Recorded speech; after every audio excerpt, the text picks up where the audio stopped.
샬롬, 사랑하는 성도 여러분 반갑습니다. 오늘은 사순절 38번째 날입니다. 오늘 여러분과 함께 말씀 여행을 떠나는 이곳은 제가 설교 준비도 하고 근무하는 목양실입니다. 뒤편에 책들이 보이죠? 제가 설교 준비할 때 보는 책들이고요. 그리고 이쪽에 보시면 저희 가족 사진이 있습니다. 조금 오래된 사진이긴 한데 제 아내 조성은 사모, 또 아들 지금 신촌교회에서 사역하는 임동원 전사, 그리고 감신대 4학년 임희진, 이렇게 네 가족입니다. 여기 보시면은 제가 선물로 받은 십자가도 있고요. 또 저희 가족을 그려주신 그림도 있습니다. 제가 방송 출연했을 때의 그 기념으로 받은 사진도 있습니다. 제가 굉장히 중요하게 생각하는 그 선물 중에 하나가 예수님께서 제자 베드로의 발을 씻기시는 모형입니다. 늘 섬기는 마음으로 목회하겠다, 그런 생각을 갖고 있습니다. 제가 좋아하는 그 말씀이 그럼에도 불구하고 끝까지입니다. 켈리로 이렇게 써주셨는데요. 어떤 내용이 좋느냐 해서 제가 이 말씀을 써달라고 했습니다. 그럼에도 불구하고 끝까지.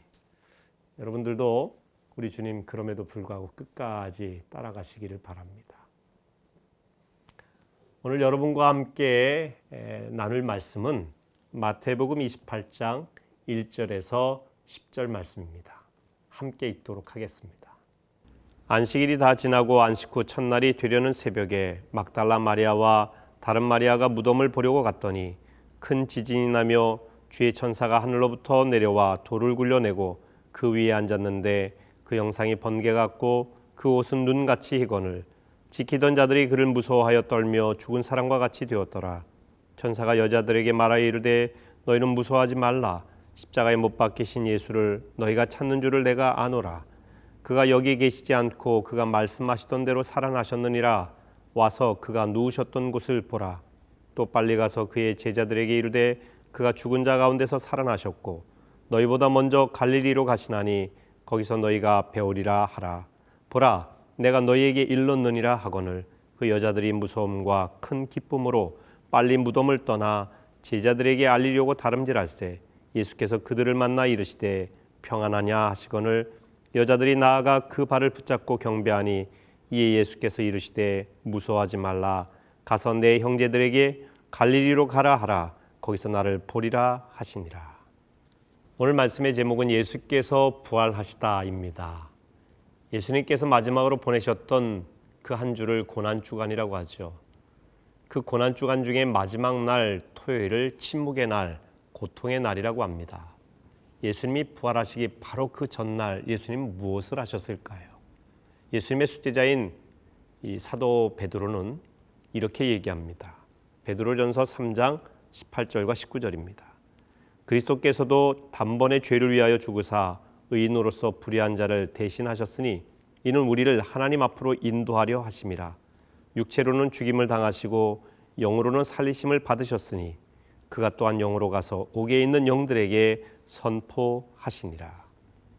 베드로 사도는 예수님의 그 고난주간 마지막 날 돌아가시고 부활하시기 바로 그 전날에 하신 일은 죽은 자들의 세계에 가셔서 복음을 전하셨다는 것입니다.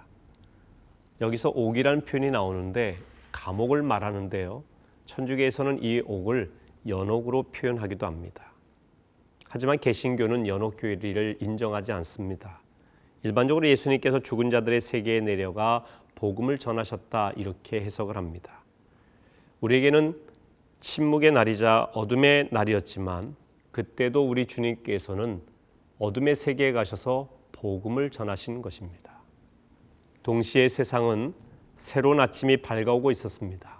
막달라 마리아와 다른 마리아가 예수님을 보기 위해 무덤으로 갔습니다. 돌아가신 예수님을 보러 가는 것입니다. 오면서 그들은 걱정했을 것입니다. 무덤의 문을 누가 열어줄까? 왜냐하면 그 무덤의 문은 너무나 컸기 때문에 장정들이 도와주지 않으면 도저히 열 수 없는 문이기 때문에 그렇습니다. 그런데 그때 갑자기 큰 지진이 일어나고 여인들은 놀라운 광경을 목격합니다. 천사가 하늘로부터 내려오더니 무덤 문을 열고 그 무덤 문 위에 앉은 것입니다. 여인들의 눈에 천사들의 모습은 번개와 같았고 그의 옷은 매우 희게 보였습니다. 무덤을 지키던 병사들은 두려워 떨며 죽은 것 같이 되었다. 성경은 이렇게 이야기합니다. 죽은 자들 가운데 내려가셨던 예수님이 죽음의 권세를 깨치시고 부활하신 것입니다. 이 부활 사건은 인간의 영혼만을 위한 사건이 아니었습니다. 이것은 우주의 새 창조를 알리는 사건이었습니다. 천사가 여인들에게 예수님이 부활한 사실을 알립니다. 그리고 갈릴리로 가실 것이라고 말했습니다. 여자들은 어떤 반응을 보였을까요? 8절에 이렇게 되어 있습니다. 그 여자들이 무서움과 큰 기쁨으로 빨리 무덤을 떠나 제자들에게 알리려고 다름질할세. 빈 무덤을 확인할 겨를도 없었던 여인들은 무서움도 있었지만 큰 기쁨을 가지고 달려갔습니다. 제자들에게 예수님의 부활 소식을 알리기 위해 가는 것입니다. 정신없이 달려가는데 맞은편에서 누군가 다가옵니다. 그러면서 말을 건넵니다. 평안하냐? 예수님이셨습니다.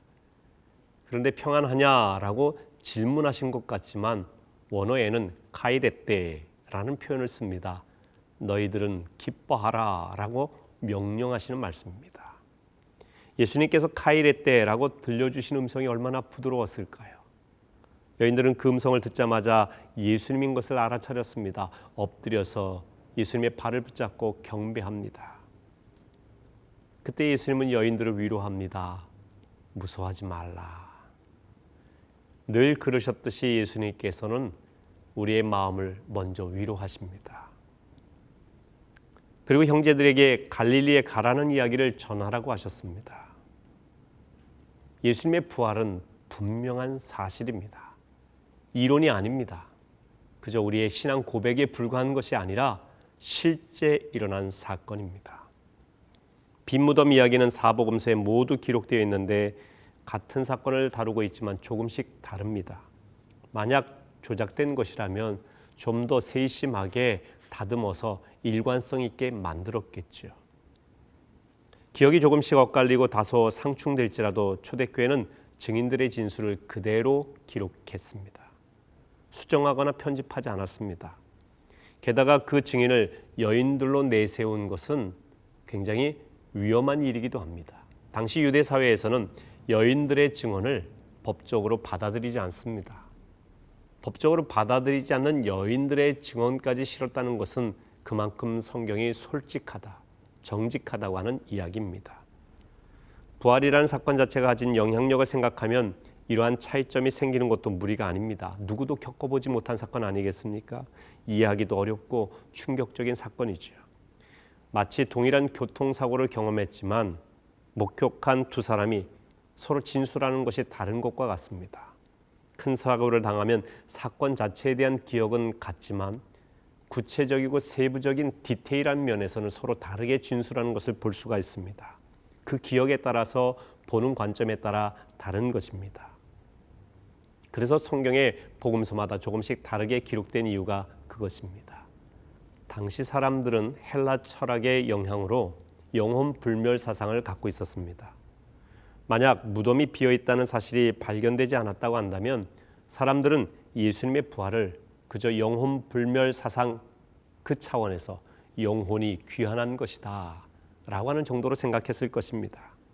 예수님의 부활은 그러나 분명히 몸의 부활입니다. 영혼이 돌아온 정도가 아닙니다. 예수님은 제자들과 함께 식사를 하기도 하셨고 손에 못자국 난 그 부분을 보여주시기도 하셨습니다. 하지만 그의 몸은 과거의 육신의 몸이 아니라 새로운 몸입니다. 영화로운 몸입니다. 변화된 몸이죠. 부활하신 주님께서는 시공을 넘나드셨습니다. 꼭꼭 걸어 잠근 방을 불현듯 나타나셨습니다. 그러시다가 사라지기도 하셨죠. 우리의 지금의 현실 세계를 초월하는 몸을 가지셨다는 이야기입니다. 예수님의 부활은 이 세상이 전부가 아니라고 하는 것을 우리에게 보여줍니다. 또한 예수님의 빈 무덤은 우리 인생의 마지막이 무덤이 아니라고 하는 사실도 보여줍니다. 우리 신앙인들에게 있어서의 인생의 마지막 종착지는 하나님의 나라입니다. 궁극적인 소망이죠. 영원한 소망입니다. 그래서 하나님 나라를 소망하는 그리스도인들은 세상의 두려움 속에 눌려 살지도 않고 그렇다고 들뜬 상태에서 남을 무시하며 교만하게 살지도 않습니다. 차원이 다른 삶을 삽니다. 영원한 소망을 품고 살아가기 때문에 그렇습니다. 자, 이제 우리 자신을 돌아보도록 하겠습니다. 사랑하는 성도 여러분, 여러분 주님의 부활을 믿으십니까? 영원한 하나님 나라를 소망하며 사십니까? 진심으로 부활을 믿고 영원한 나라를 소망하며 사는 사람은 결코 세상에서 절망하지 않습니다. 우리에게 가장 중요한 것은 부활신앙입니다. 예수님의 제자들이 그 연약하고 두려움 속에서 담대히 세계적인 복음 전도자가 될 수 있었던 것은 부활하신 예수님을 만났기 때문입니다. 예수님의 부활을 확신하는 사람은 담대합니다. 낙심하지 않습니다. 코로나19의 상황 속에서도 오직 주님 바라보며 믿음으로 승리하는 삶을 살아가게 됩니다. 예수의 부활은 분명한 사실입니다. 단순한 이론이 아닙니다. 이 부활신앙을 갖는 자는 영원히 사는 삶의 길에 들어서게 되는 것입니다. 부활신앙으로 날마다 승리하시기를 주님의 이름으로 축원합니다. 기도하겠습니다. 부활하신 주님, 저희가 부활신앙으로 날마다 승리하며 살아가게 하옵소서. 예수님의 이름으로 기도하옵나이다. 아멘.